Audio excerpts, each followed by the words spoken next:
Good morning. So before you get too comfortable over on this side, I'm going to ask that you move to the middle. Nor do we want to lean that far to the left. I don't know.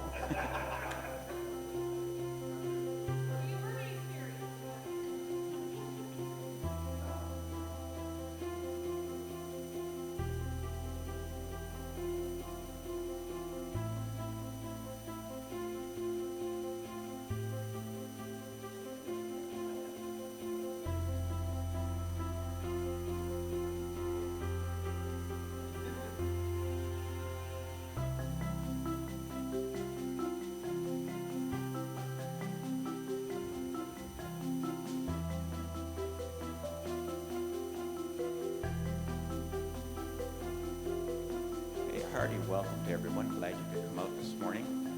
We are really looking forward to sharing a little bit of information about the Harvest of Hope growing project that we have had running here just outside of Tillsonburg for well over 10 years. And we also are looking forward to finding out more about what Canadian Food Grains Bank does with the support that they receive from those within this project,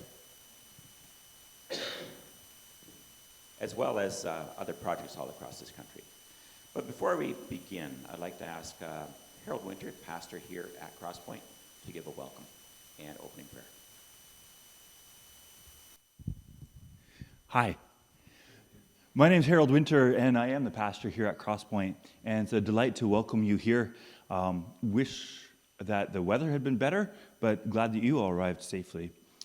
I am a pastor, and that's my full-time vocation, but I also farm. I have 22 acres just north of town here where my wife and I we have 100 ewes, and we're in the middle of lambing right now, which is a really exciting time to be at. And then, there's a couple acres of pasture and stuff that we hay as well. So I feel like I can have my foot in both camps a little bit. At least according to CRA, I'm a farmer. Real farmers kind of chuckle at that, but at least according to CRA, I'm a farmer. So, welcome. I'm really glad that we can host this here. And I'd like to lead in prayer. Heavenly Father, we're really thankful. We're thankful for your goodness, for the marvels of your creation.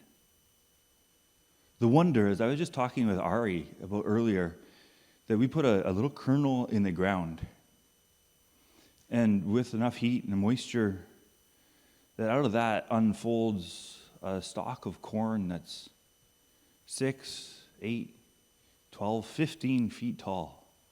And from that one kernel, we can get 200, 300, 500, 700 kernels of corn. It's a miracle, and it takes our breath away because we see your hand in that, because we can't replicate that ourselves. Science can't do that.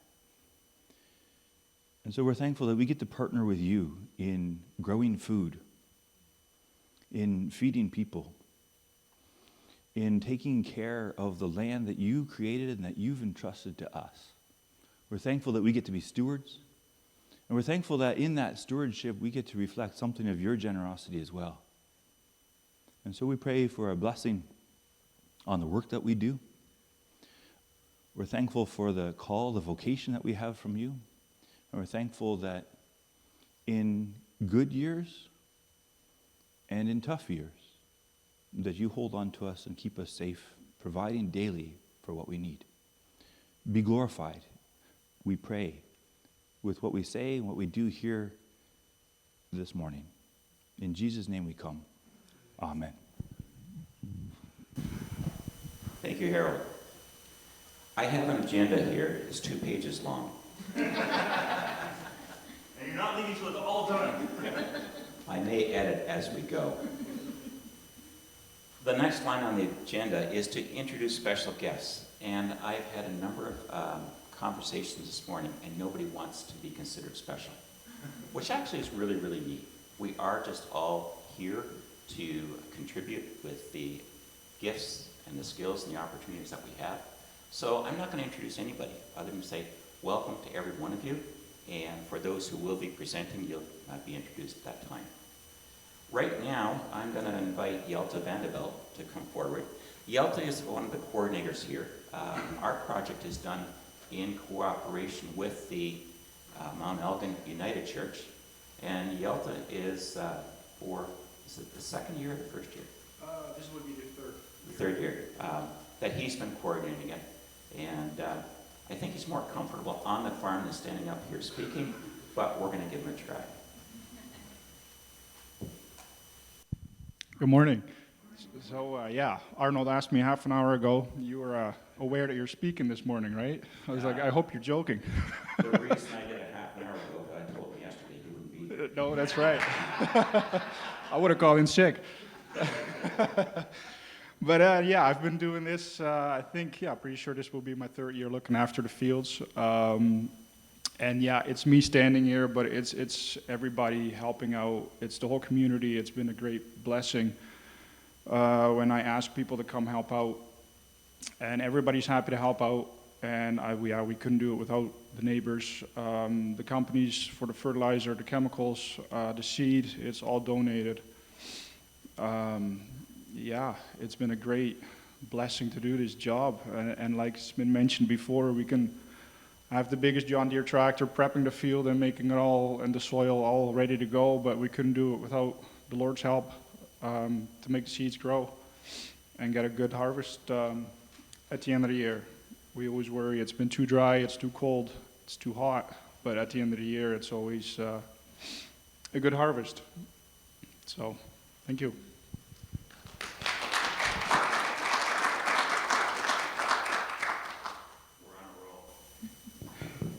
We're on a roll because he had 5 minutes. The next one is Ari Ginko, and Ari's been one of the supporters on the supplier side for many, many years. Ari?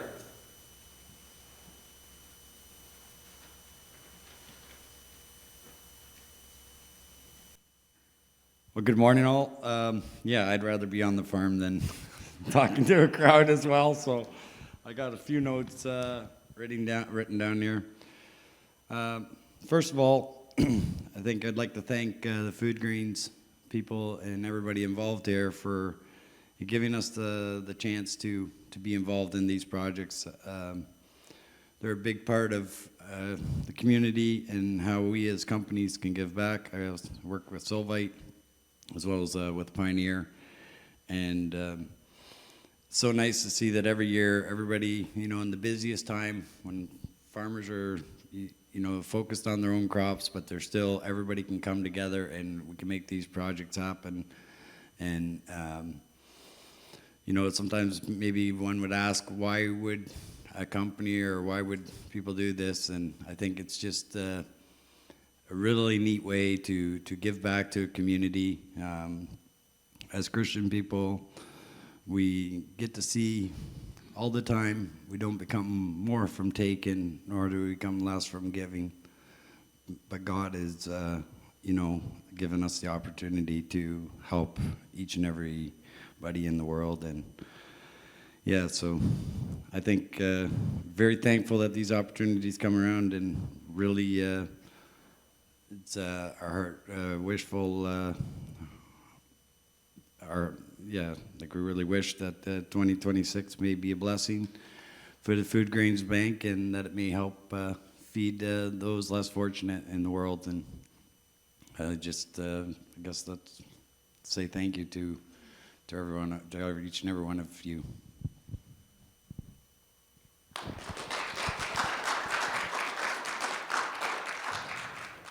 Thank you, Ari.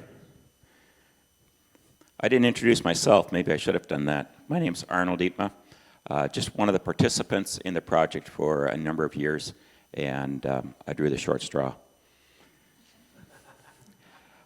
Henry, this is working out really, really well because he also had 5 minutes.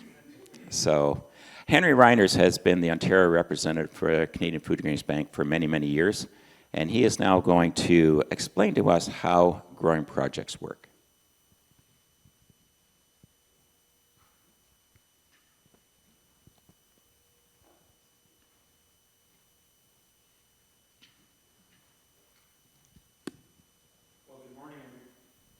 Test. Yep. Good morning, everybody. How are you all doing?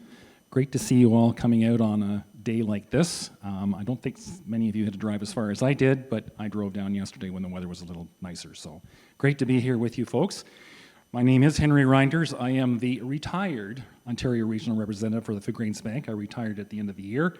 And before I go on into this presentation, I want to introduce our new Ontario Regional Representative, and that is Michelle Butterfield-Coaches. So Michelle, come forward and say a few words.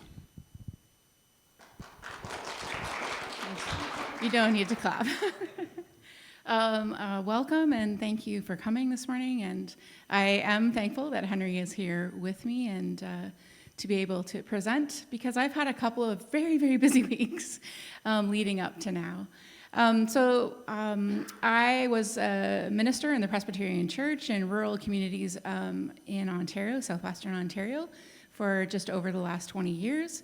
And then took a wee break and felt a calling into nonprofit sector. And lo and behold, Henry decided to retire, and here I am. And so Canadian Food Grains Bank has an intersection of many of my passions.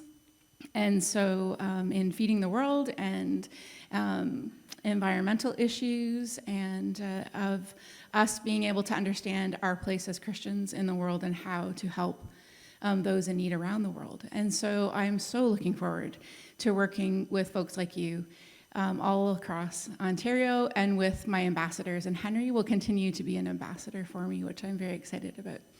And so thanks for being here. Thanks, Michelle. So just before I start, a little bit about myself. I was the Ontario Regional Rep since 2020, having taken over from Dave Epp.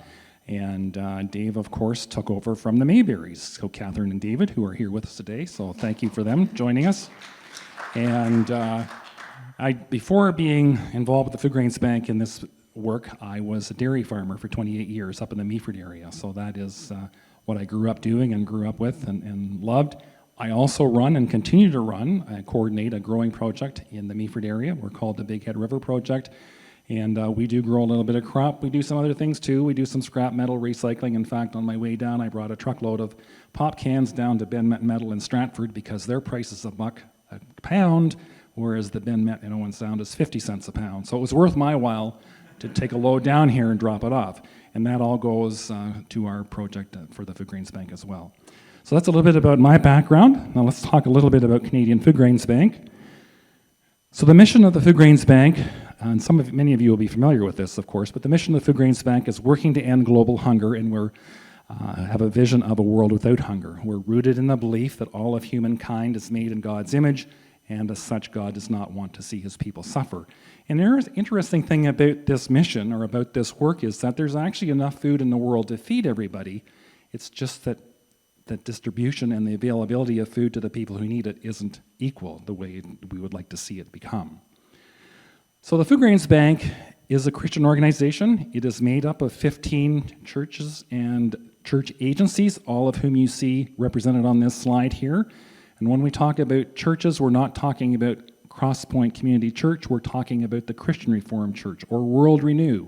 We're talking about the Presbyterian Church across Canada. We're talking about all the major denominations that are part of the Food Grains Bank. And together we represent about 30 denominations through these 15 members, and over 12,000 congregations, I believe, are part of the work of the Food Grains Bank. So that's the scope of who we are. In our last fiscal year, the fiscal year ending in March of 2025, we served almost 1.2 million people in 37 countries around the world with $74 million of assistance. So that's kind of the scope of the work that we do. We're not a large organization by any means, but we're also not a small organization in that we are able to reach over 1 million people with this life-saving work that you provide us with the funds to do.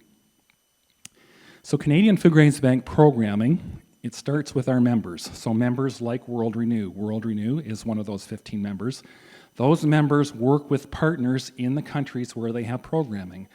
And it's interesting that they're able to do this because the partners are the people that are on the ground. They know the context, they know the people, they know the situation. And so working through partners, our members learn about problems that are going on in various countries. and the partners will bring to the member a particular situation and say, can we develop a program around this? And working together with a member, a program is developed. When it's formulated, it goes back to our folks in Winnipeg, to our programming folks. They take a look at it, make sure that it meets all the requirements that we're looking at as far as government support and that type of thing. And once the program is approved, then the funds are withdrawn from the member's account to start funding the program. And that's an important thing to understand about the Food Grains Bank. The bank part of our organization is that every one of our 15 members has an account where people can choose to deposit their donations. So I suspect most of you here would support the World Renew account, but everybody has the choice of supporting one of those 15 members. If they have no affiliation and they're not concerned about where it goes, we have the shared account or the general account, and significant number of donations go into that account, and that is accessible to all of our members to withdraw funds from to make these programming work. So the type of programs that we have are two basic types, and we have a third area where we do a little bit of funding as well, but emergency food assistance in times of crisis. So think of people living in refugee camps, for example, people who have been forced from their homes, they have no source of food. Those are folks who would be eligible and would be receiving emergency food assistance. It might be in the form of actual food, protein and starch supplied with a little bit of oil to give them the basics that they need to survive. But also we provide food vouchers where that makes sense, where people can access stores and they can use these vouchers that are accepted at these stores to buy the food that they need. And even more recently, we started to do cash transfers to people. Everybody in the developing world seems to have a phone. I noticed that when I went to India, when I went to Malawi, they all have cell phones. Makes me think their cell phone plans have got to be a lot cheaper than the ones we have here. But regardless of that, it's a great way to transfer funds to people that avoids sometimes the conflict of having to bring food across a conflict zone. You can get the money right to them and they can go into the stores in their areas and buy the food that they need. So that's emergency food assistance. Long-term response programs are what I call teaching programs, where we're helping farmers and others to improve their crop production, get more production. We have self-help groups or organizations that work together with finances to create a little bit of financing, especially amongst women, where they get together, they throw a little bit of money into a pot every time they meet, once a week or whatever. Eventually they have enough. They are able to go out and start a small business with one person who borrows this money that gets paid back, and then we start to see how this impacts women, especially their self-esteem and how they're able to impact the community, and it really gives them a step up and allows them to improve their overall food security as well. And finally, we do a little bit of work engaging Canadians and governments toward meaningful change. We have things like Hunger on the Hill, which happens in March and October, where we gather Canadians are invited from across the country to come together, learn about some of the work that we're doing, some of the issues of the day. Then they're split up in small groups. They meet with some of the MPs in Ottawa, and it's a way of us keeping our presence in front of the MPs because we get a great deal of support from our federal government for the work that we do. That's one thing. We have learning tours as well. There's one leaving shortly in the end of February, going to Kenya, where 10 Canadians will go across and learn about the work that's going on in Kenya with Canadian Food Grains Bank programming as well. So various things to help Canadians understand the issues around poverty and how we can best address that. So the government support I mentioned, we have a core grant of $25 million a year that we get every year. That's been renewed recently. I think it goes through until 2028 now. That $25 million is part of what many of you may be aware of, the 4-to-1 match that Canadian Food Grains Bank is known for. The 4-to-1 match is still in place for food assistance programming, but the caveat on that I keep reiterating to people now is that it is maxed out at $25 million a year. Last year, the Food Grains Bank raised over $19 million, so not everything gets matched 4-to-1, because if you do the math, it takes $6.25 million to use up that $25 million. But still, it's a very significant contribution to the work that we do. In addition to that, the support from the government is also witnessed through things like this $35.5 million programming for Nature Plus that we have received from them. That's a program that's just wrapping up now.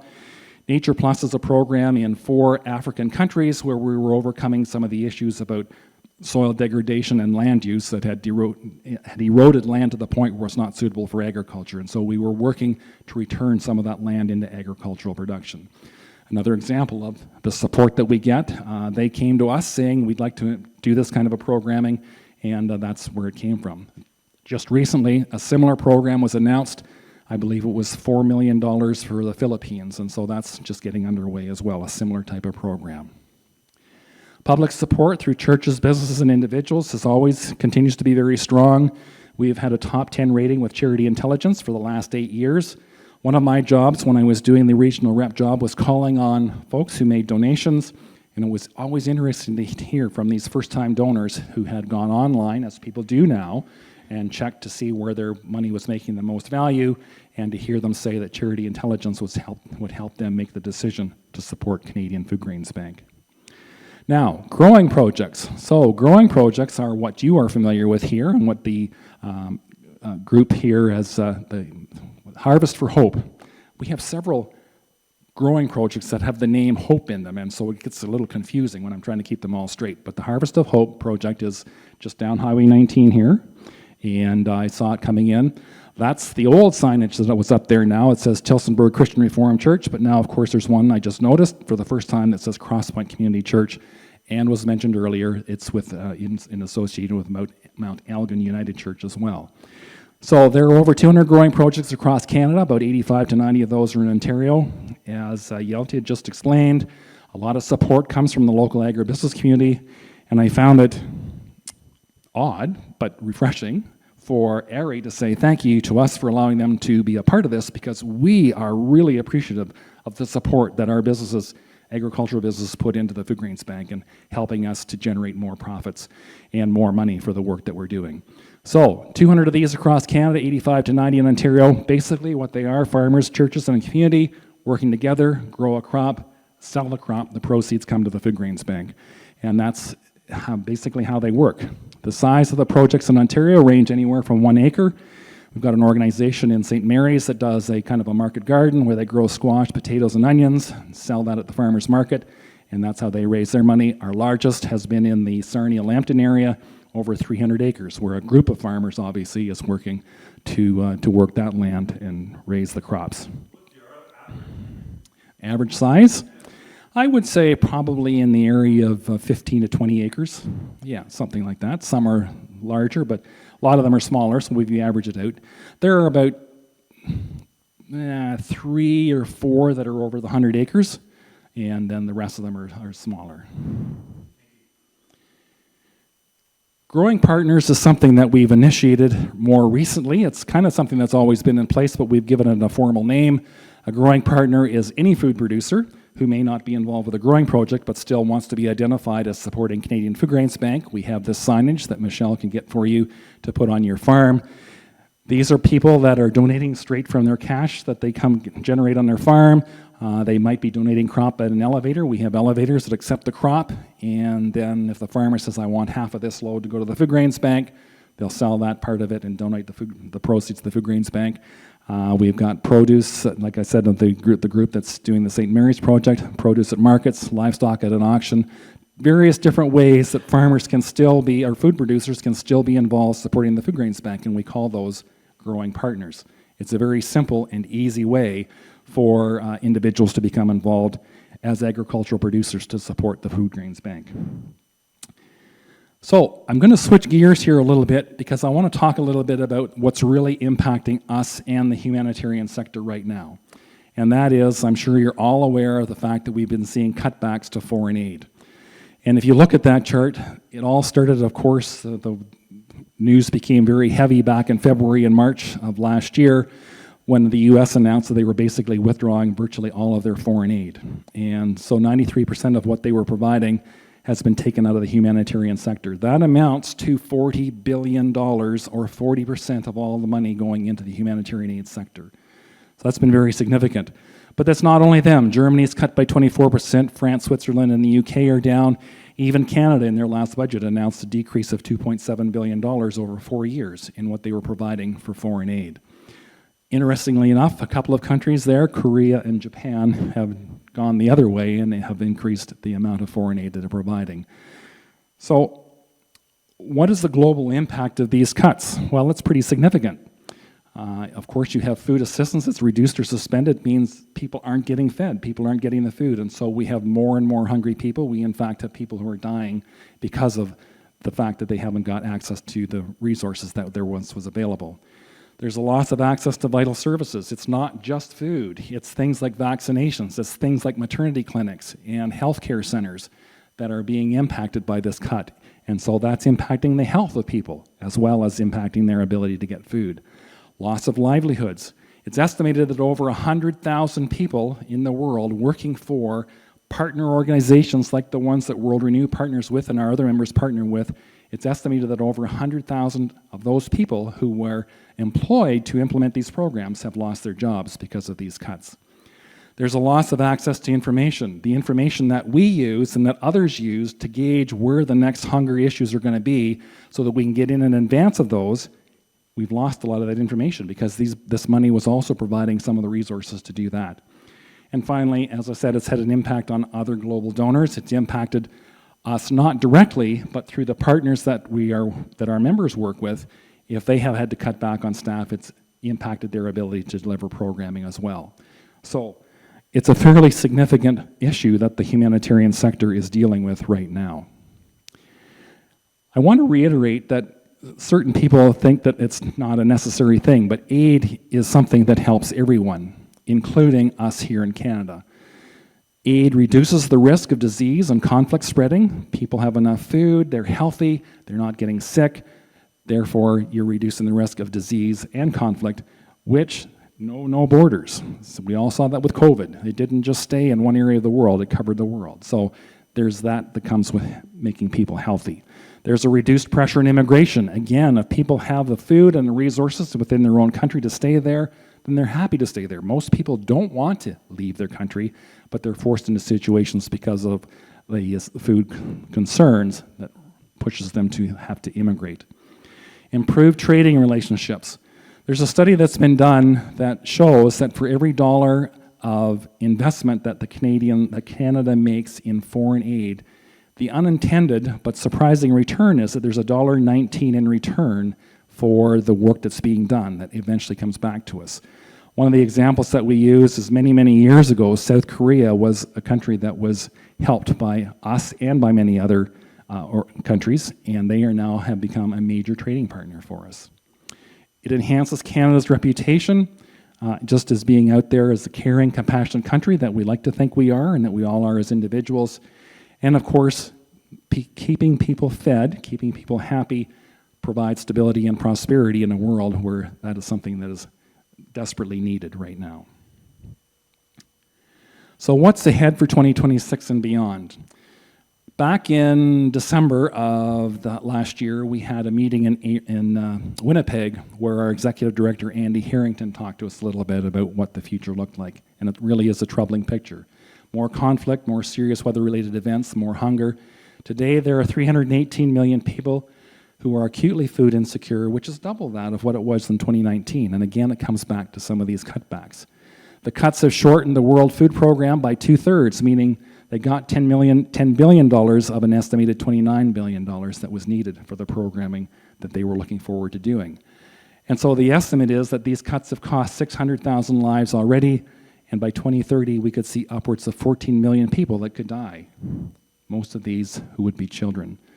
So it's more critical now than ever that we engage the public about the importance and benefits of foreign aid.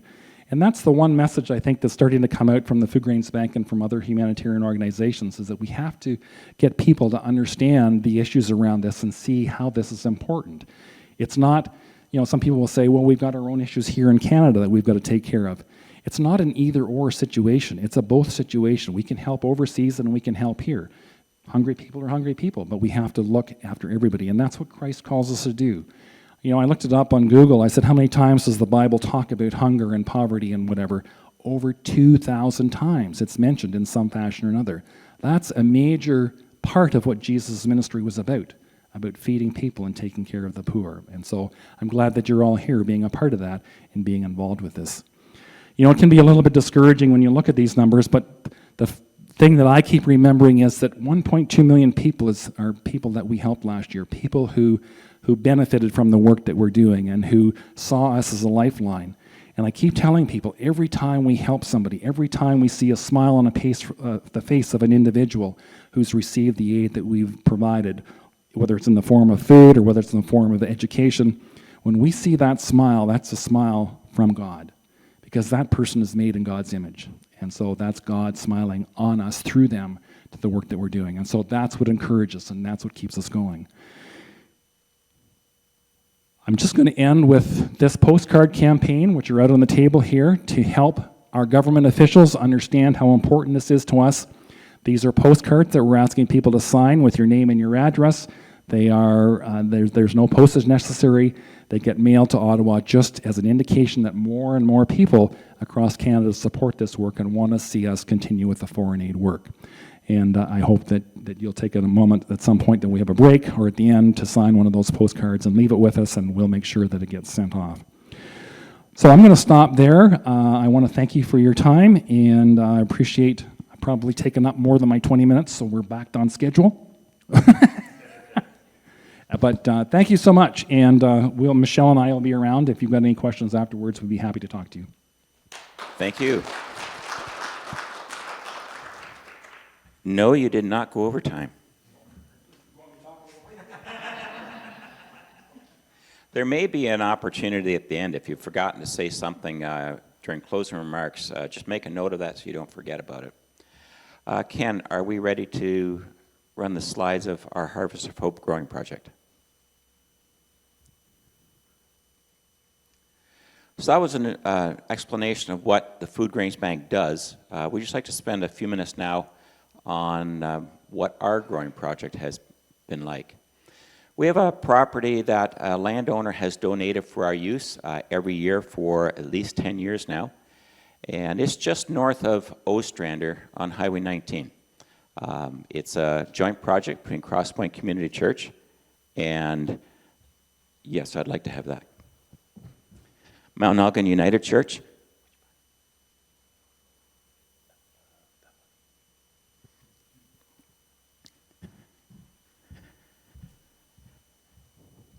Henry mentioned that projects come in all different sizes, and they do. Ours is 16 acres.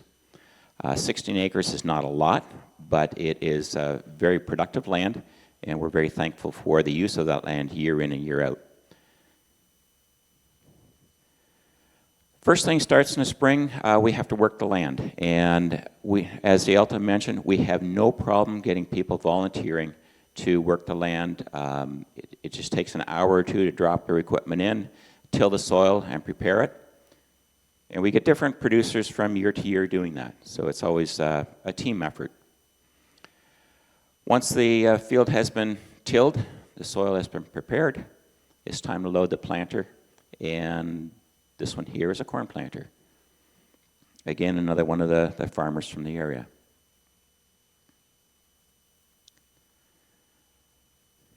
The row's not quite straight, but it's pretty good. That always used to be a challenge, that we try to plant those rows as straight as possible, but now we've gone to GPS on most of our tractors, and it's taken all the challenge out of that one. And these things fold up nicely going around at the end of the field. A little hard to see here, but there's the soil trench opened up, and those seeds that were mentioned earlier on, they're placed at about 6 inches apart there, and you can see 3 little corn kernels laying in that trench. And that's where it starts. I too find it fascinating that we can take that little kernel and plant it in the ground. We can till the soil, we can fertilize it, we can keep the weeds away, we can do all those things, but we cannot make that plant grow. Only God can do that. And 2 weeks later, this is what it looks like. The picture's a little bit, I think Harold took this picture, and he must have been. But 2 weeks later, we have these little seedlings coming out of the ground. And this is about 8 weeks later, and we already have corn that is 3 to 4 feet tall. It really is amazing, the number of tons of plant per acre that grow. About 12 to 14 weeks later, we have the cobs forming on each of those plants. And about 20 weeks later, the plant has already died, and that's a lifetime of one corn plant. But during that time, it has taken that one kernel and has grown into a full plant. and has produced on average 500 to 600 kernels, similar to the one that we put in the ground.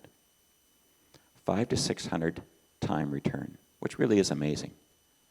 And this is the time of year that as farmers we get excited about, because then we get our combines and our harvesting equipment out in the field. And again, we have had many different people volunteer to do this. Not just farmers, but some of our local ag equipment suppliers have contributed equipment and personnel to do the harvesting as well. It's always nice to see the bin full. And then it's time to empty it into the grain buggy, which again is another producer helping out with that. We've also had one partner that from the very start has taken care of all the trucking for us and the handling at the elevator, the drying of the crops, and the marketing of the crops. So that has primarily come from the Mount Elgin United Church side.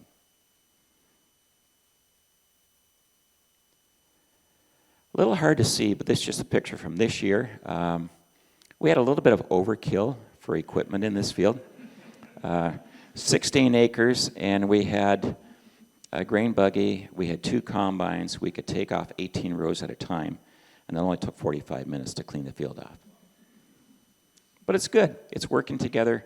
It's farmers contributing what they can, and most of these farmers are very, very local, so they're just dropping in while they're going from one field to another, and they'll take this off. Corn's not the only thing that we grow. We try to take care of the soil by running a good rotation as well. So wheat is also in that rotation. This is winter wheat. It's usually seeded after soybeans in the fall. And this was the wheat right ready to be harvested. This past year it has been corn. The year that we're in right now, we're planning on soybeans, and then that will most likely be followed by wheat again. So soybean plants on the edge of the field, so there's a bit of grass there. We don't like grass in a soybean field. But this is later in the season already where the soybeans plants are starting to die down. And the whole field, again, are ready for harvest, a different crop. With a different crop, you also need different harvesting equipment.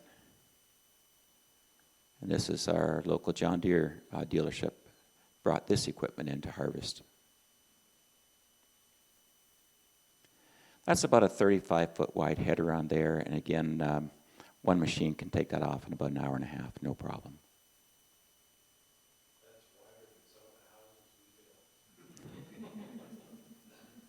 It's not big according to Western Canada standards, where they sometimes run 60-foot headers on those combines.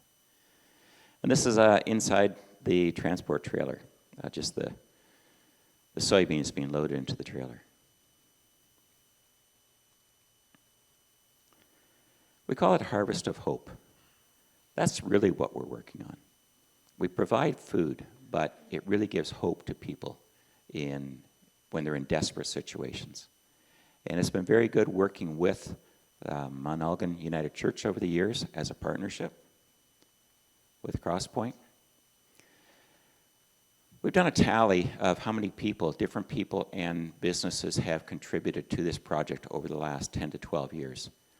And it's well over 20. Sometimes just farmers that they'll be in one time, maybe preparing the soil, possibly spraying for weeds, herbicides, sometimes for harvesting, fall tillage, manure application, providing seed, providing fertilizer, providing the herbicides that are needed, supplying the manure that's needed for the field. All of this comes together. Yelta's been instrumental the last year doing that, but it's everybody who contributes in their own little way.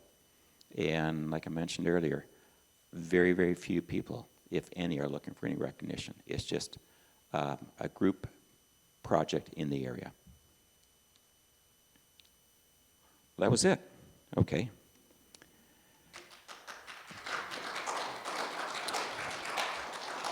So yes, we've had over 20, well over 20 different participants, and if you are or have a neighbor that you think might be interested in participating, or if there's others who might like to start another growing project, please feel free to contact myself, Yelta, or anybody from the Food Grains Bank as well. They're always looking for more projects, and we heard earlier that the need now is greater than ever before because governments are backing out of that.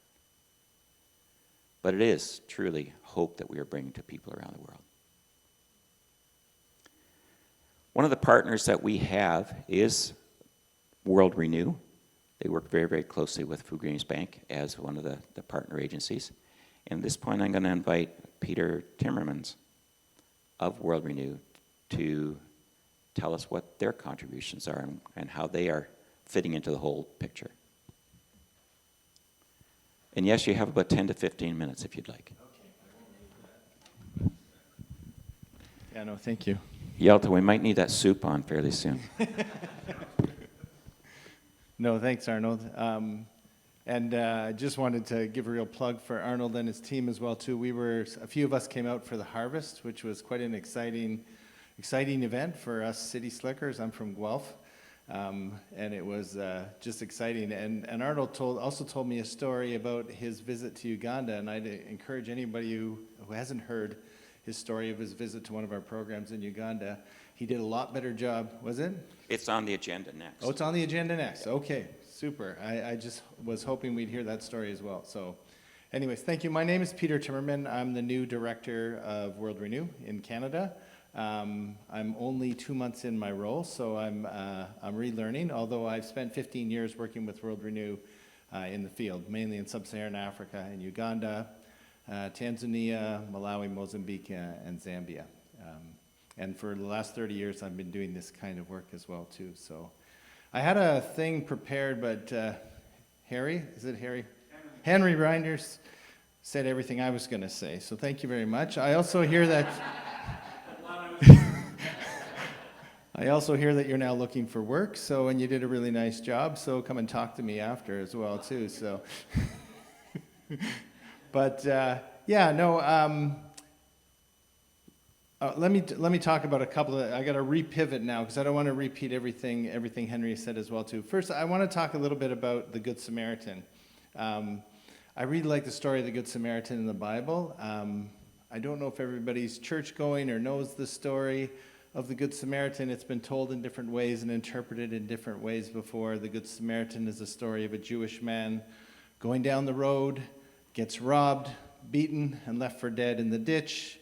Along comes a priest, and from the same tribal group as him, and he crosses the road and ignores him. Along comes another church leader, looks at him, crosses the road, and goes on. And then along comes a Samaritan, person from a different people group, almost a warring or a people group that hates each other.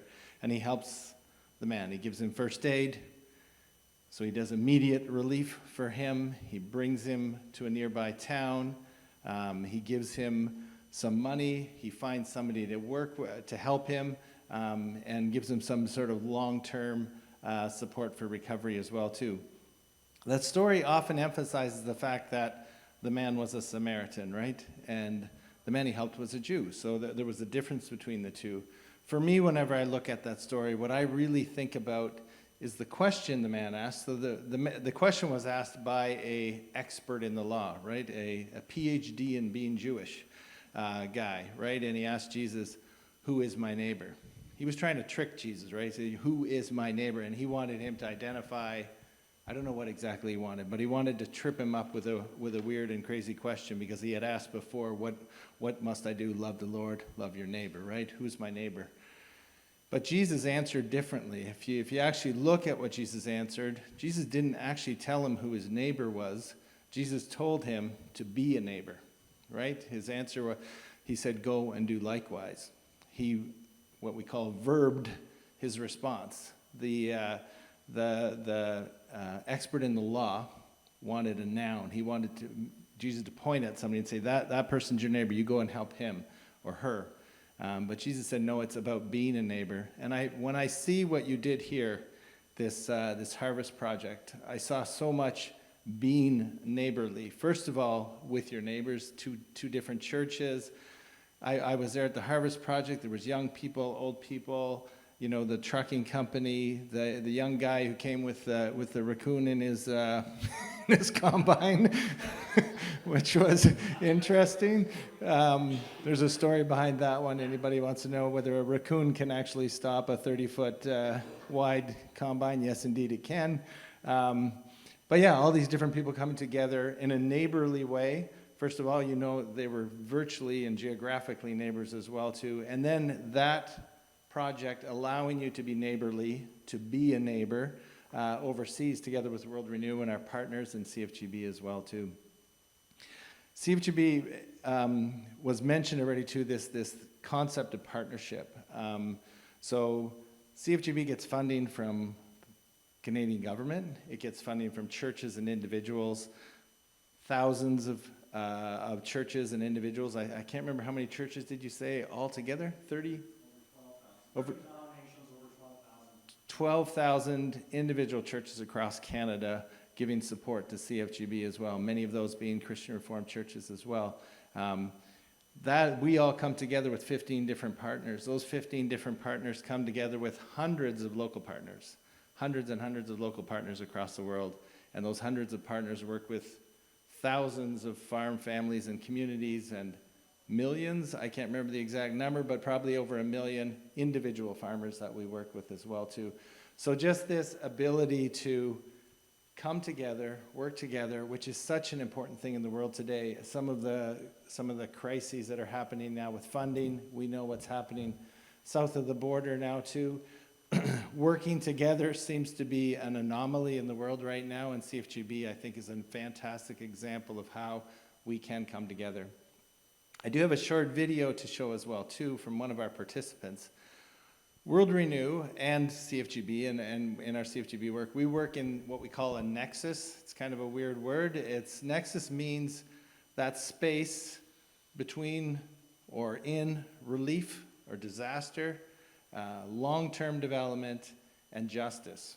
I often think of it as relief when you come in for relief, sometimes when you come into communities, and this is an important part. When World Renew comes into communities with our partners, we meet people where they are, with what they have, and we work together. So in some cases, people are down and out.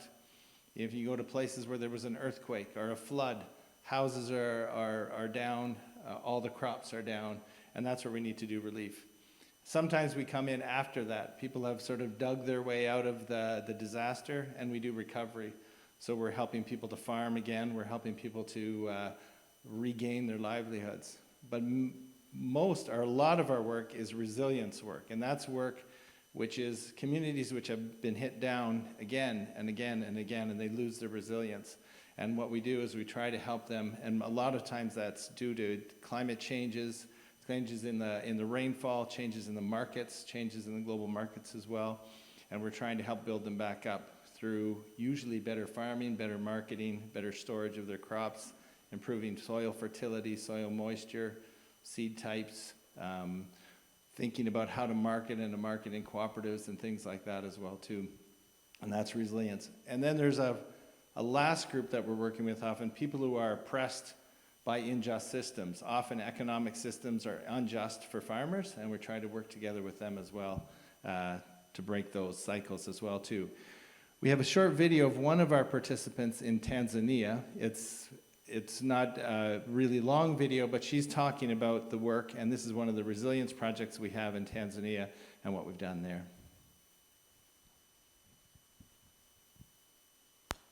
It's in Swahili, so please read the... Kwa jina naitwa Esther Petro Maduka. Mimi ni mama wa Wilsoni. Wakati tunaanza kilimo hiki cha mwanzo wa kulima shamba hili, kama alivyoeleza mzee, ilikuwa ni shida kabisa.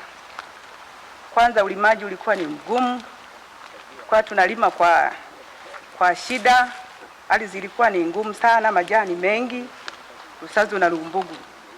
Alipokuja mwezeshaji wetu ambaye kuja kutuseminisha semina hii ya kilimo hifadhi, basi akatuambia kwamba kuna kilimo hifadhi, tutumie kilimo hifadhi, tukaanza kutumia. Tumeanza kulima mwaka 2000 Mavuno yetu yalikuwa kama alivyotaja mzee kwamba yalikuwa ni gunia 2 hata 3, tunapata hizo 3 hizo. Tulipoanza kutumia sasa kilimo hifadhi, tumepata mazao ya kutosha. Mwaka wa kwanza tulima tukapata gunia 12. Tulipovuna kwa kweli tuliona imekuwa ni kazi rahisi. Kwanza wakati wa kulima, tumeanza kulima, tumelima bila shida. Tumeingia shambani tukapanda haya mazao. Tulipopanda tumekuja tu kunyosha kamba na kupanda mbegu.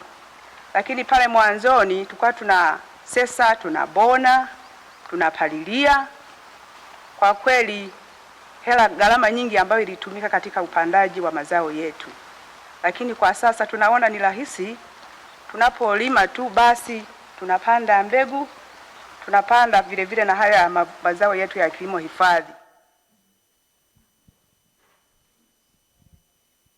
Yes, thanks. That's just a story from one of our participants. You'll notice it was a woman.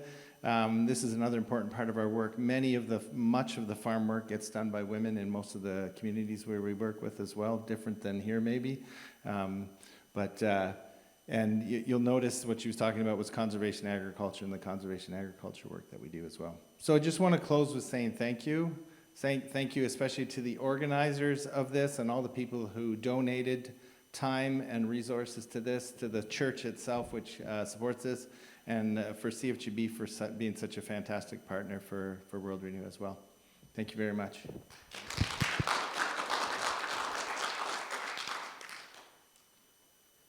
Thank you.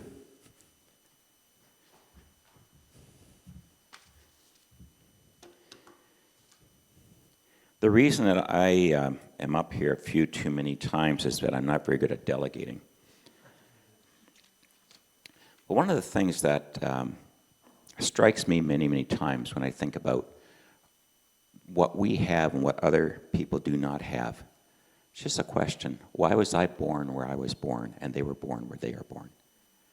Nobody chooses to be in a conflict zone. Nobody chooses to be in a place where they have a shortage of food. And we didn't choose to be born where we have an abundance of everything. So what is our responsibility to others in the world based on how we have been blessed? And that's something I think is worth spending some time on. So I'd encourage you to think about that as well. Ken, do we have the slides from the trip that we had to Africa? This past summer, 2025, I had the opportunity, along with Lois, and about 10 other people, to go on what is called a discovery tour, put together by World Renew.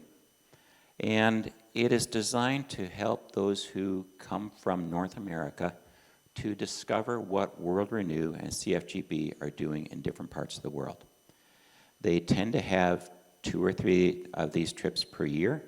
I believe Nicaragua was on the schedule last year or this year. Uganda, Cambodia. So we're looking at Central America, Africa, and Asia, and what is being done in each of those areas. So we had a 10-day trip throughout Uganda. We visited 2 different areas that they're working with. And what follows is I'm going to try to give a summary, a snapshot of what we saw while we were there.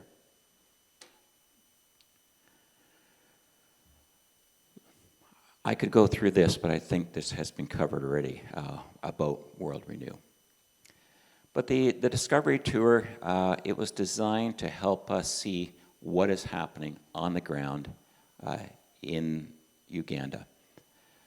Uganda is a country that, for those of us who are older, we remember the name Idi Amin. He was a dictator that was just brutal to the people within his country for many, many years. Idi Amin's been gone for 40-ish years, I believe. And somebody's doing the math over here right now, trying to figure that out. But the country has been challenged over the years, not just from internal hostilities, but from external. Just north of Uganda is Sudan. And Sudan has been in the news many times in the last 10 years because of the violence that's there. Tribal violence, Christian against Muslim, raiding parties coming in, and just a lot of conflict for many, many years. The spillover of that is that people are fleeing that and they're heading south into Uganda. We think of refugees trying to go to some place where there's a much better situation. They're simply going from one area of poverty to another area of poverty, hoping to avoid conflict and then try to find a way to live. The 2 provinces that we visited in northern Uganda are home for each one well over 1 million people. So it's not that there's a lot of wide open spaces for the refugees from other areas to come in. They just further crowd the area where they're already in. And again, they're then trying to find food for themselves. So the scarce food that is there then ends up being sought by more and more people. Oh, if you go to Uganda, you need the requisite few pictures of an alligator. I kid you not. We were about 12 feet away from this one. They tell me they can run really quickly. We asked the tour boat driver to please back up away from the shore. Giraffes, magnificent creatures. It's just wonderful to see the array of what God has created in their wild habitat. Elephants, lots of elephants. But then we spent time traveling the country. On the right-hand side, yes, the right-hand side, those are just homes, people's homes. In most cases, they'll be about 3 to 4 meters in diameter. They'll be round. They'll have dirt walls, baked bricks in some cases, and they'll have a thatched roof. And they build them wherever they can find a place. The left-hand side is one of the better roads. It definitely is one of the better roads because we could drive on it with a Jeep. Getting off these roads, about the only way to get around in a lot of areas is on a motorbike or walk. And they walk a lot. The towns that they do have, again, there's no paved roads other than in the central city of Kampala, the capital. But this is a typical village where there will be some storefronts. They are on the front of a home where people are living. A lot of garbage and a lot of political posters up right now. I believe this week was election week in Uganda.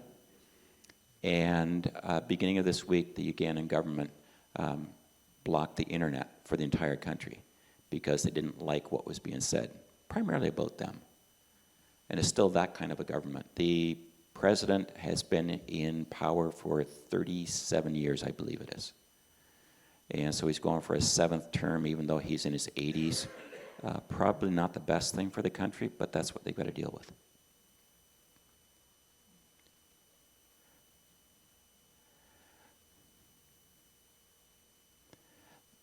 We arrived in an area called Karamoja, the district. We were met by hundreds of people who came out to welcome us. And this is not a very comfortable feeling to have that many people come out to say thank you for what we had done. We did not realize how life-changing it had been for them. This group of people spent about an hour and a half presenting a drama, all in song and in their traditional dance, explaining what life was like before World Renew and CFGB came into the area and what it was like now. It was an area where, again, right up against South Sudan. If you go back 15, 20 years, they were cattle herders. Their wealth was tied up in the cattle that they owned. One of the practices there is that if a young man is looking to get married, he has to provide a dowry to pretty much, it's a bride price. And that's usually paid in cattle, and it could be anywhere from 5 to 20 cows. But because of the raiding parties that have come in, a lot of the cattle have been stolen or slaughtered, and a lot of people had lost their way of life. Now, if a young man wants to marry his sweetheart, he still has to pay a dowry, but he doesn't have any. They also have a belief there that because there are no fences anywhere, whatever cattle are roaming on your area or your township, we'll call it township because we can understand that, they're fair game. So they would at night go into the neighboring township, chase some of the cattle from there over into their area. Voila, I have the cows I need to pay my bride price. The only thing is, somebody in the next township wants to get married. His cows just got stolen. He goes to another one. And the one fellow said, I do believe these cows have made the circuit a couple of times. But through it all, a lot of violence occurred, and a lot of people were killed. And it's not just that, but back up a little farther, 20 years ago, AIDS was rampant. And Uganda was one of the hardest hit countries in loss of life because of AIDS. So they've lost their way of life, the livelihood, and they have lost an entire generation of mentors. So a lot of these people have no role models. They have very little institutional knowledge of how things should be done. And what they do have applied to the care for cattle, and that's not available anymore. When World Renew came into this area, they identified the need for food security. They prepared a plan for that, and as was mentioned earlier, they presented that to their partner, CFGB, for funding. Then they went and they worked with the local Pentecostal Assemblies of God, and the church hired local people to be trained so that they could then work in their own villages. That is not the white savior coming in to fix things. So that the local people can help themselves in time. And so rather than bring food, which they did a little bit at the start because there was absolute emergency, there was a famine, the focus is, okay, your cows are gone, but what do you have? Take an inventory of what you have, what you can do. This area has about 5 months of a rainy season and then 7 months of dry. For a lot of people, they've never ever saved things. So they would plant a few crops, scatter a few seeds. They would take what was grown. They would eat it when it was ready. They would sell a little bit, but the money was quickly gone. And just a few years back in this area, over half the infants that were born 1 year died of starvation. I can't imagine what that's like for families, for moms, to watch their infant dying of starvation and they can't provide what they need. But it's not just them. The next house over, and the next house over, and the next house over, the same thing. It was roughly 60% that died of starvation, and also a lot of the elderly as well. So emergency food aid was brought in, but then they started working and saying, what do you have? And they identified the fact that the soil is rich, that the 5 months of the wet season is enough to produce a good crop, but they had to work on the idea of how do we have food for the rest of the year. So they started village savings and loans projects. They encouraged people to grow crops intentionally to sell them, then put some of that money in a little savings account in each village, and from that they could draw on it in the dry seasons, so they could purchase some food at the local market, which was then brought in from somewhere else. It's something that they've never done before. For us, it seems so incredibly basic. Of course you would do that. And if you don't have food, you go to the supermarket and you buy it. But they didn't have that opportunity. But since they started working with the people here and starting the village savings and loans and encourage them to grow crops and sell them, they are now at the point where 90% of the participants in the project have food security for a full year. That's life-changing. Part of what they've done as well is really work with the men to help them understand that they have to be part of the solution. The men used to be the ones that were roaming around with the cattle, and they might be 30, 40 miles away from home at times, if that's where there might be a bit of water or green space, and they'd be gone for months. They did not help with the local work at home. They didn't raise children.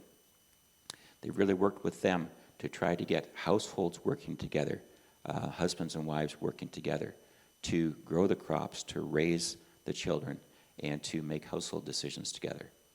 And that was highlighted by many of the people who spoke of how they are now working together as families and how much they appreciated that. So an hour and a half of hundreds of people saying thank you to us, and we had never met them before, but that's how grateful they were. The amazing thing is that the production they put on was about an hour and a half long. It was put on by participants from 3 neighboring villages that had been in conflict with each other 3 years ago. They had been stealing each other's cattle. They had been fighting against each other. And they came, and they were about up to 7 or 8 miles away.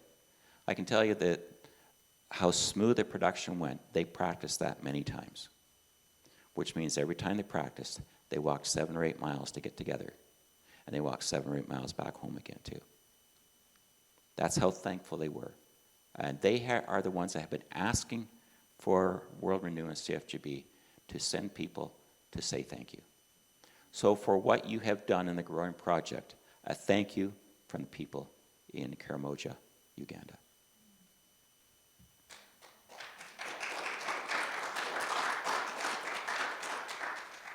A few pictures here of what they have done. This family, so there's a house there behind a wall. They're still protecting it from those who are not participating in the project. They have to guard what they have. So they grow some crops inside the wall, they grow some outside. But they have a lot of different things that they're growing there. Tomatoes. These are onions, and for anybody who knows how to grow onions, I think they could plant them a little closer together.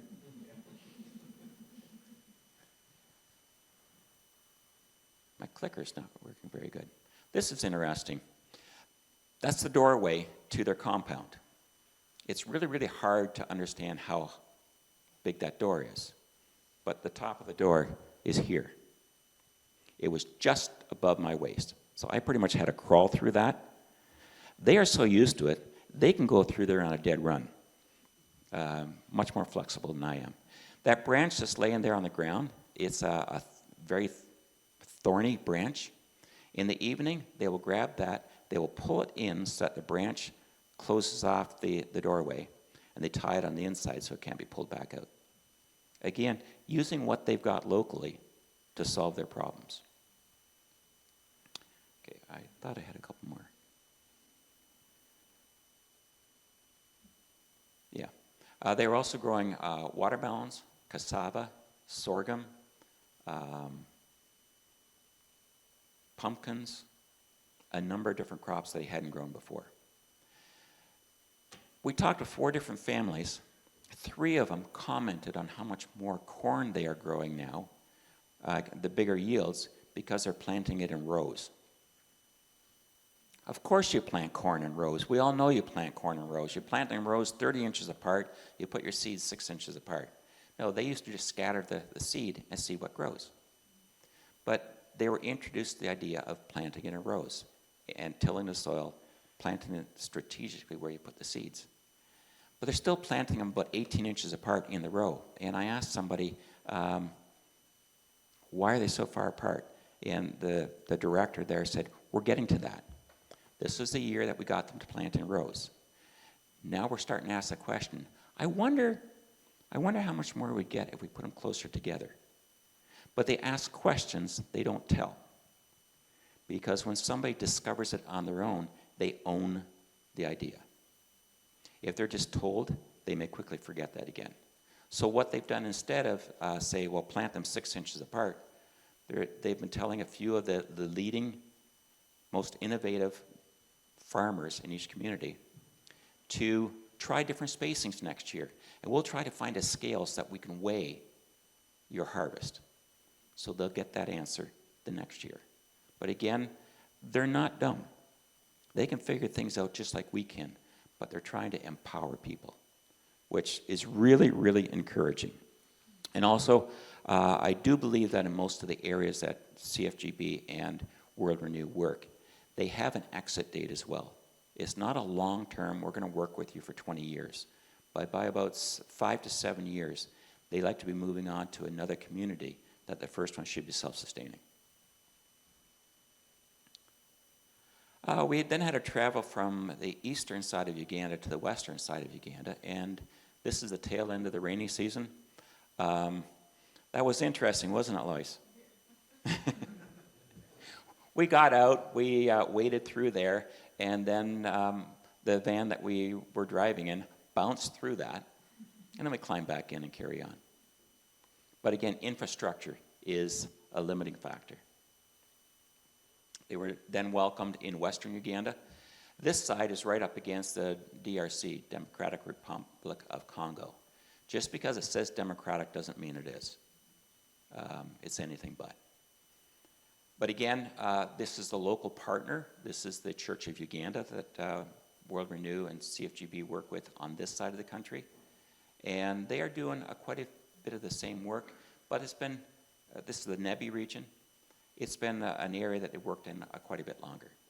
So we got to see and visit some projects that started 12, 13 years ago, and they wrapped up that area, and they were showing us how they are continuing to be functional this much later.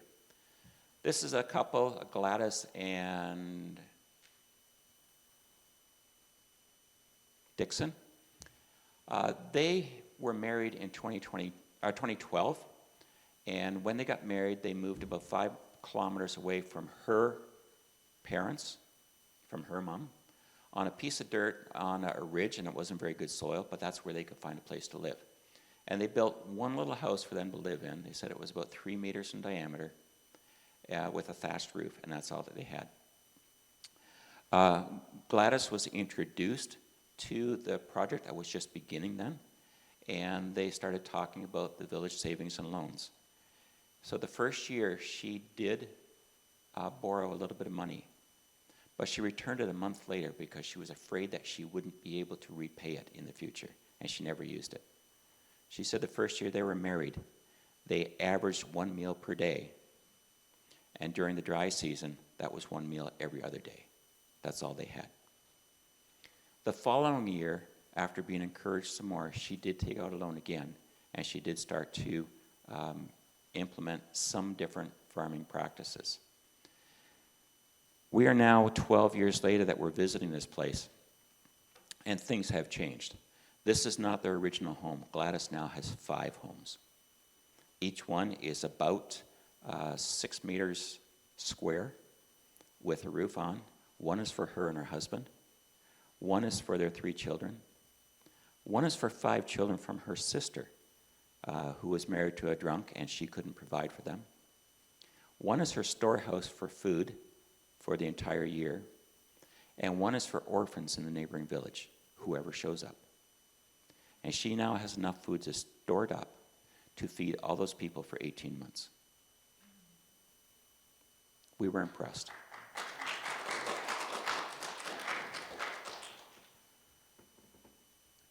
This is the garden outside of her. All those are her various houses. They were growing melons here. This is a beehive. She has 21 beehives. They put them in the trees so that the cattle that are wandering around don't knock them over. And yes, she does have cattle. She has more than 20 cattle. But most of them are not on her land anymore. She has lent them out to neighboring farmers so that they also get milk from some of the cattle, so that they also eventually can build up their own herds. She has goats as well, and she has a lot of them on neighboring farms. And a farm is maybe an acre, acre and a half. But the neighbors who have goats, if she sends 3 female goats over there and they're pregnant, the first 2 are hers, the third one stays with the family that's caring for it. So they can start to build up their own herd. Chickens, she has them throughout the community as well. And for each hatching of eggs, the first 2 stay with the family that's caring for them. So she's helping those within that community better themselves as well.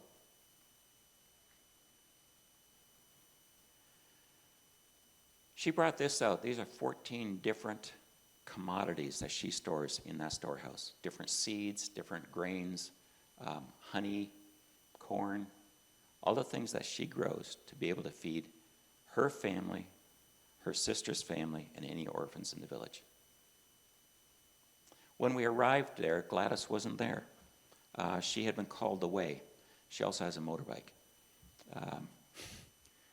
And she has a driver for that motorbike as well, because she doesn't drive. But she has been elected to the township council, and she is the deputy mayor, is what we would call. And the mayor was not around, so she had to go approve spending on a road project in the village.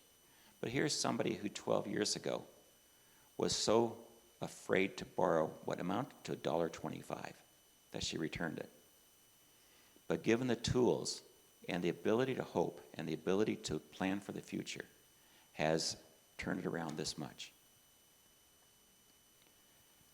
That's just what I just told you. We then went to another group, a self-help group, about 5 kilometers away, and this is one that Gladys has started. She now works with 3 neighboring villages and has started self-help groups there. And in this one, we talked with one young fella whose parents had been killed in conflict when he was young, so he was an orphan, grew up on his own. He is now, I would say, late teens, and this is his cassava field.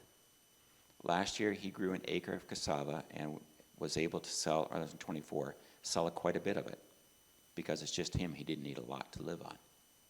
This year, he has expanded, and he's now growing cotton and cassava. And he feels that by the end of 2026, he'll have saved up enough money to be able to go through and finish high school and nurse's college, because he wants to be a nurse to come back to the village to help his community. 5 years ago, had no hope for the future. But this is where Gladys has gone into this community and helped them start. So she's running 3 of these. We then asked, well, what about your husband, who's quietly sitting there all the time when we're visiting their place, not saying very much at all? When asked, he then told his story of how he has been drawn into this to work with his wife, to grow crops, to care for their families. But he has started 6 village self-help groups in the next county. So what started out as one little project here in their home, they are now overseeing 9 projects in quite a big area. So self-replicating, self-sustaining is the plan that they have. Lasting impact. So for these people, it is life-changing. The culture is changing, and they really do have hope for the future, where the young people are seeing a way to be educated, where parents are seeing a way to pay for schooling for their children, and that they can look forward to the possibility of a better life for their kids. So we just ask that you continue to support World Renew and CFGB through contributing through growing projects. There's other ways that can be done as well. Some farmers in areas where there's not a growing project will simply donate 2, 3, 4, 5 ton of grain to Food Grains Bank when they bring it to the local elevator. But also remember all those involved in your prayers. We need that as well. They need that. Thank you.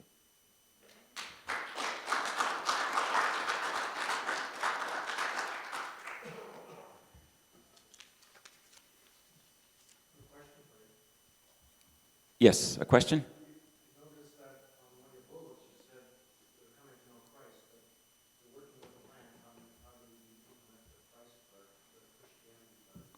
Okay. That's a good question. The Church of Uganda is operating in Nebi. The Pentecostal Assemblies of God is in the Karamoja region. The first thing they're trying to do is address the hunger needs that are there. And they make it known that they're doing this in the name of Jesus Christ. But they're not necessarily preaching. That is what the local church then does, that work with the people there. But World Renew or CFGB do not go in as missionaries. They're going in as community developing agencies and working with the local partners that they have there. The one bishop that of the Church of Uganda was really excited about the number of marriages that he's had the opportunity to officiate at in villages, because people have appreciated the work that they're doing and how their lives have been changed. They then ask the question, why are you doing this? And they get to explain, we want to share the love of Jesus Christ. So small church groups have been started in a lot of these villages, and then people have realized, maybe we should actually get married, because that's a bit more in keeping with what God's plan is for us. And so he was really excited about the number of marriages that he's been able to officiate at. And in every area, churches have started as well. Pardon? Yeah. They're trying to change that practice as well, that you don't necessarily have to buy your bride. But it's a changing of culture, and culture does not change overnight. But it's necessitated by the loss of what they used to do. So we've got to do something different. Any other? I'm going to open it up in just a few minutes for questions from any of the speakers from today. But at this point, I'm going to invite Chitty forward. He's got a few words to say as well before we wrap up.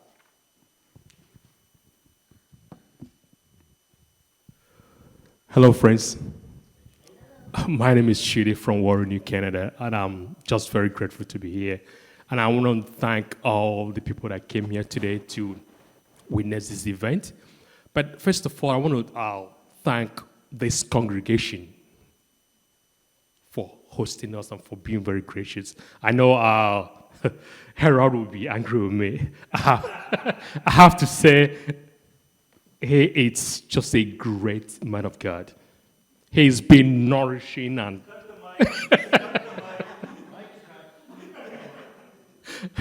anyways, so Harold, thank you for having us here. I thought your congregation, your leader has been just grateful for us. And for Henry, we dragged him out of retirement to be here today. So, Henry, thank you for being here. And Michelle, thank you so much for bringing all these equipment to make sure that this event is very went well. I want to thank the participants of the Growing Project here in Crosspoint, CSC, and the United Church for having this for many years, graciously. They are the landowners, the people that supply the seeds, the fertilizers, the truckers, a lot of things involved, pieces of involved. It's not just corn magically appeared and is sold and money given. That's a lot of years of planning. Even for next year, it's been started planning already. It takes a lot. So these are just volunteers doing this. There's something that happened that really struck my mind. We are the harvest day and wanted to take a picture of the participants. They said, no, it's all about the corn. I'm like, really? They don't want any recognition. If you look at the seats are empty. We invited at least about 500 people. They don't want to come. It's not all about them. It's about the impact that is created in the global south. That blew my mind. For me, if you know me, I like to be present and take pictures. But these folks, no. It's empty. They are aware of this event, but they say it's not all about them. We have a lot of dignitaries that we invited. No, they don't want to take that credit. They want that credit to go to God that gave them that blessing. I remember when I was growing up in a village in eastern Nigeria, and we had no food, and my mom kept on praying for food for God to give us food. And as a kid, I was about 7, and I was looking up, thinking that God is going to drop food from heaven. He never did. Friends, that's not how it happens. If you go to the global south, you see folks praying, hungry people, they don't really know where their next meal is coming. They are praying to God. Then God answers their prayers and touches your heart to give what you have, to support those folks. You see that how it works? Food does not drop from heaven. It goes through us, through our blessings. And we are blessed to be in this geographical location to be able to bless others. So thank you so much for the groups that are available here to be able to keep on giving. And again, as Henry mentioned, a lot of funding has been cut from governments, from the US, from Canadian government, Europe. And this is hurting us. Things have been shrink, the programs have been going down. We need this help more than ever. We need this program more than ever. So if you're trying to leave the program, please, we want it to expand. If you know any group around that's been involved in this program that left, maybe during COVID, let them come back. We have a lot of work to do. And I want to tell you that God is doing great things in the Global South by the impact, by this grain that we're having in all these areas in Canada. People are being fed. Lives are being changed. Stories of poverty have been changed forever. You have the story of a Herald. Families 5 years ago, they were been planning to distribute their kids to their families and neighbors. I've seen stories of families taking turns to eat. Can you imagine it? You have 5 kids, 2 kids will eat lunch, and 3 will skip to eat dinner. These are real stories. So God, I want you guys to know that whatever we're doing, World Renew and Canadian Food Grace Bank, God has been helping this ministry to change the narrative of poverty. So we're going to be having food very soon because this is a food-related event. So you can't live here without having our food. I helped to cut the cucumber this morning. So thank you very much, and God bless you.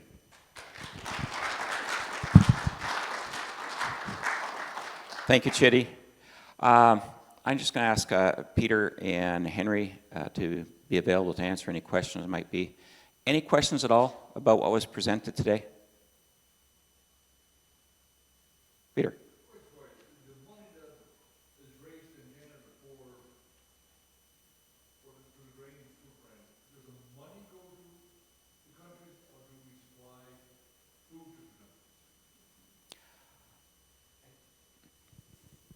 Henry.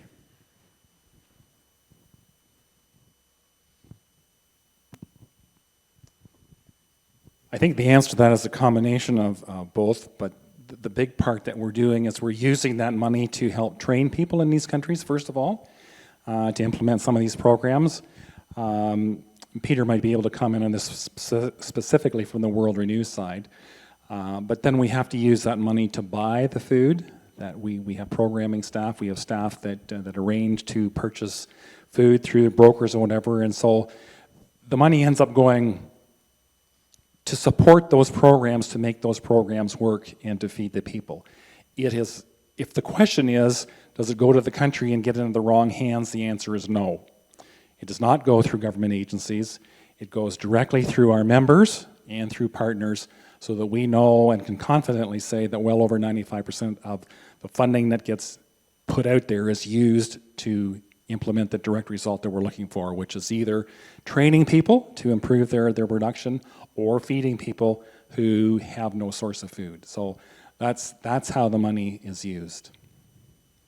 A couple of comments on that as well. When I was in Africa, in Uganda, I saw that firsthand, the gratitude on the part of the partners that they work with, not just for the support of the funding that came to hire the local people to work in their own communities, but also the training that was provided for accountability.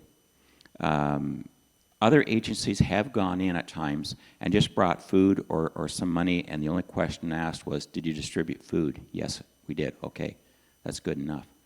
But World Renew, in particular, when they're training people, they want to measure results as well. So it's not just to distribute, but what was the effect?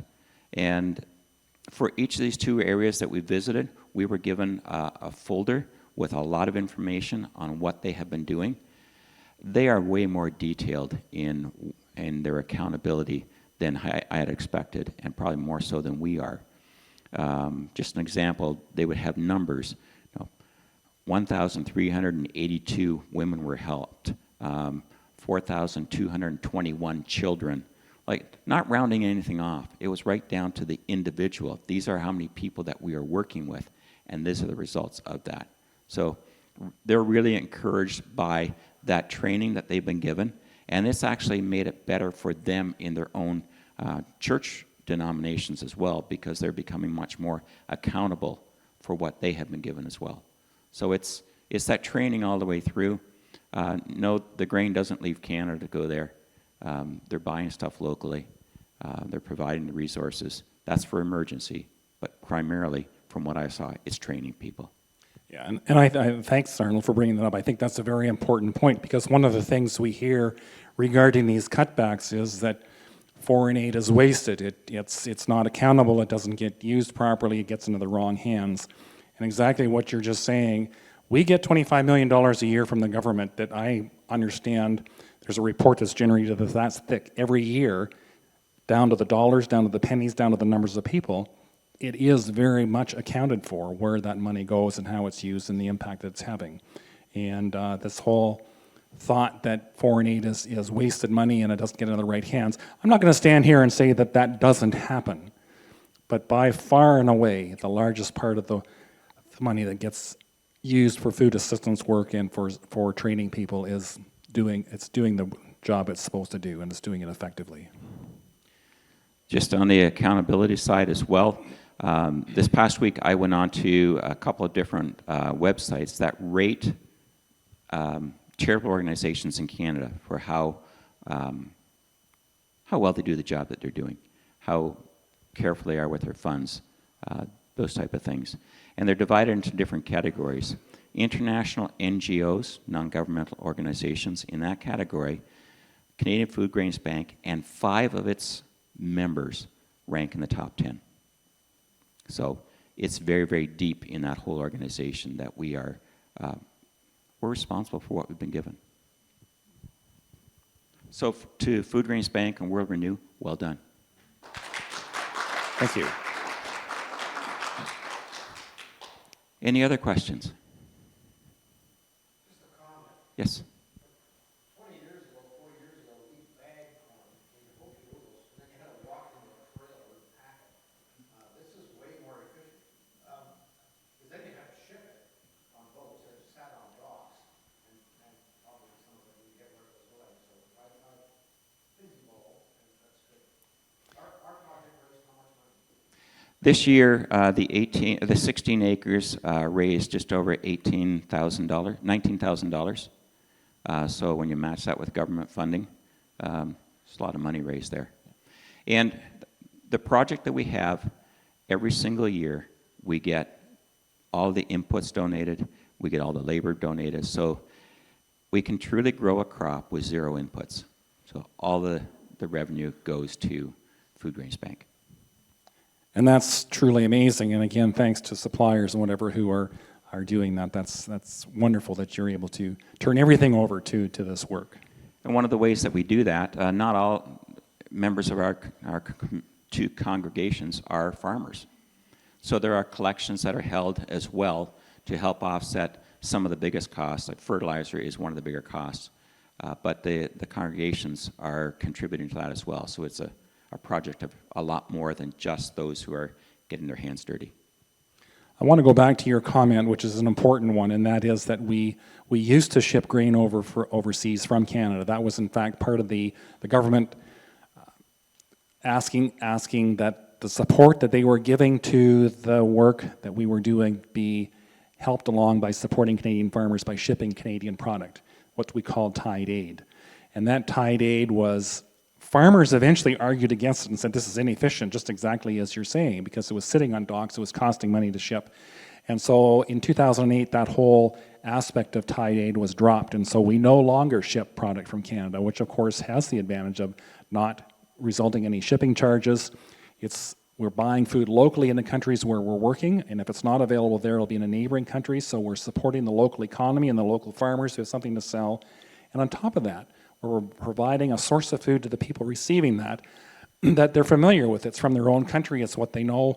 I often use the example, if you shipped a boatload of wheat into a country where rice was the predominant food that they were using, what are they going to do with that wheat? How are they going to adapt to it, and how are they going to use it? So there's a lot of advantages that have been realized by doing that. So thank you for bringing that up. Any other questions?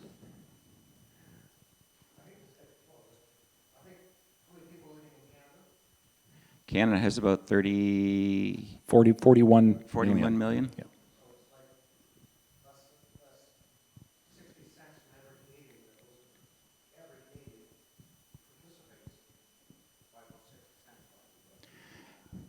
I remember when our kids were small, they always watched for when our church collection was for Canadian Food Grains Bank, because we told them that's the one time that we got to spend government money.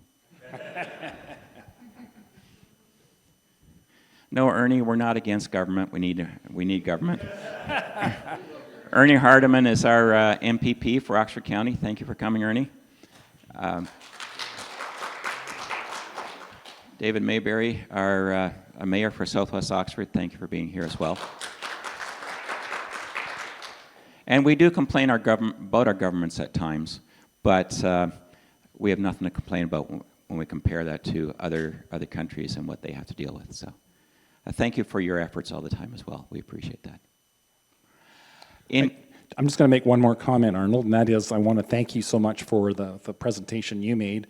And for those of you who want to see a little bit more about the Gladys Osita story, Canadian Food Grains Bank has a film about 9.5 minutes long called A Legacy Taking Root, which is actually with Gladys and Dixon and shows the change that she has occurred. And she talks about how she has become empowered with all this new knowledge and being able to participate in these village and loan savings groups, the difference it's made into her life. And you've really expanded on the story by telling us so much more about than what this 9-minute film does, and I thank you so much for that. But it really is a great film. I used it. 10 presentations. This was kind of my wrap-up with the Food Grains Bank in this job in the month of November and December, and went all across the province showing this film and talking about how empowering women to be able to become more involved and getting men on side with helping made so much things work so much smoother within these communities that they were able to become food secure. And I think that film's available on our Canadian Food Grains Bank YouTube channel, and if you can't find it there, call Michelle and she will find it for you as well. So thank you, Arnold. It was a wonderful presentation. Thank you. So if anybody has the opportunity or the desire to go on a discovery tour to a different country, this year I believe it's Guatemala and Cambodia and which African country? Tanzania. It is really, really worth the time. So, at this time, I'd like to invite Brum DeDrew forward, and he is going to wrap up with prayer and ask for blessing on the meal that has been prepared.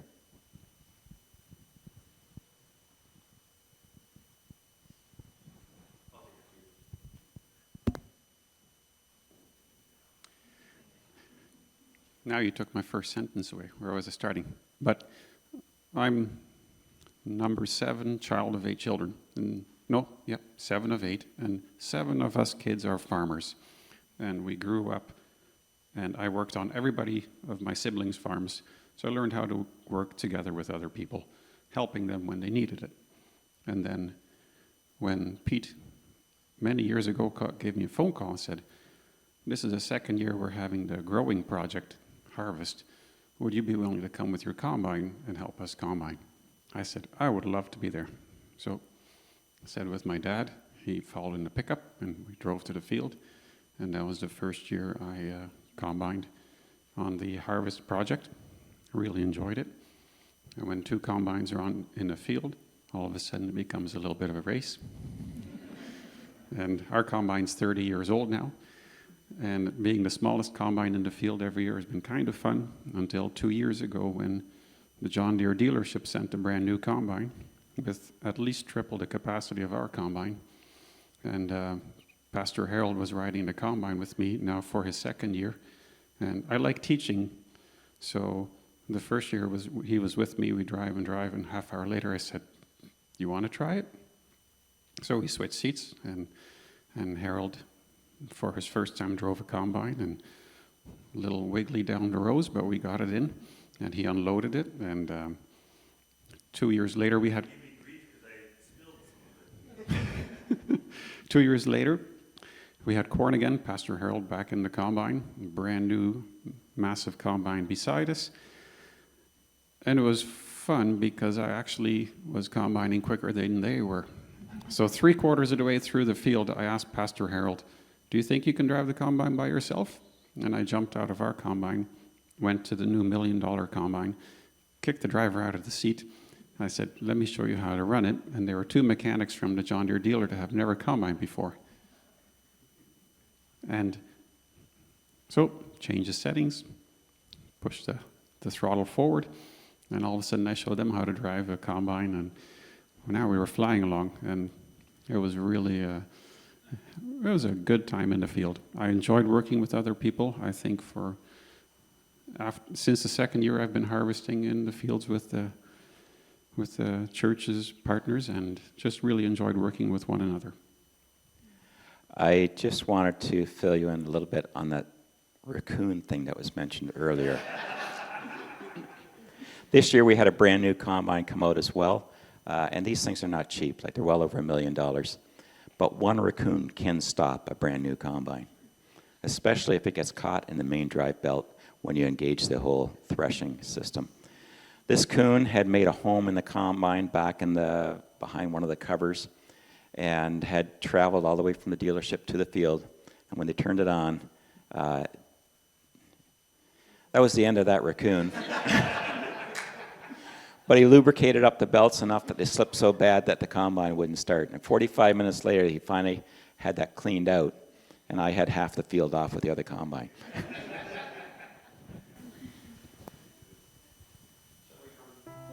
Shall we come together in prayer? Dear God in heaven, we thank you for this day you have given us, for the blessings of being able to come together as family of your children, for the food that we grow here, that we can send the proceeds of that to your other children in different parts of the world that are lacking, that are hungry. And we thank you for all the support and the care and working together with one another. And we ask that you provide blessing for the work of our hands, that we can continue to be a blessing of those that we serve, knowing that everything we receive comes from you. Be with us this day. We thank you for the lunch prepared for us. Let us enjoy that. Let us have a good time of fellowship afterwards. And thank you for the time that we are here together. And please bless us with safety on our drives home again. In Jesus' name we pray.